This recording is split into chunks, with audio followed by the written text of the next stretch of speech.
ಸ್ವಾಮೀಜಿ 9 ದಿನ ಉಳಿದುಕೊಂಡಿದ್ದಾಗ ಅವರನ್ನು ಭೇಟಿಯಾಗಲಿಕ್ಕೆ ಪ್ರತಿದಿನ ದೊಡ್ಡ ಕ್ಯೂ ಇರ್ತಿತ್ತು.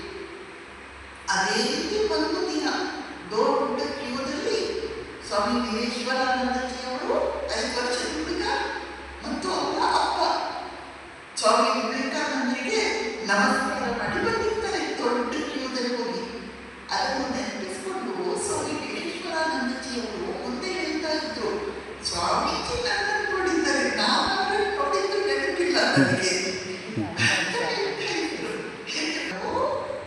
ಪ್ರೆಸಿಡೆಂಟ್ 10ನೇ ಸಂಘ ಗುರುಗಳು, ಅವರು ಕರ್ನಾಟಕದವರು.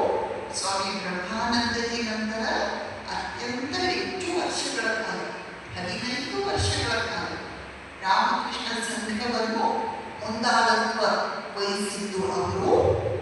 ಯಾರ ಶಿಷ್ಯರು ಶ್ರೀಮಂತಿಯವರಿಂದ ಪಡೆದುಕೊಂಡಿದ್ದು.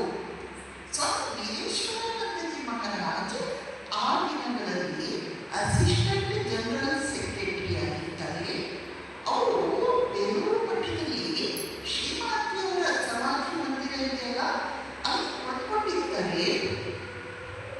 ಆಗ ಸ್ವಾಮಿ ಆತ್ಮಸ್ಥಾನಂದರು ಅಲ್ಲಿಂದ ಹೋಗ್ತಾ ಇದ್ರು. ಸ್ವಾಮಿ ವೀರೇಶ್ವರಾನಂದಜಿಯವರು ಅವರನ್ನು ಕರೆದು ಬರಲಿ, ಅವರಿಗೂ ಡಿವೋರ್ಸ್ ಆಗಿದೆ. ಬಂದರು ಅವರು. ಸ್ವಾಮಿ ವೀರೇಶ್ವರಾನಂದಜಿಯವರು ಕೇಳ್ತಾರೆ, ನೀವು ಸ್ವಾಮಿ ವಿರಜಾನಂದಜಿಯವರ ಸಮಾಧಿ ಆಯಿತು ಅಂತ ಬಹಳ ದುಃಖದಲ್ಲಿ ಇದೆಯಲ್ವಾ?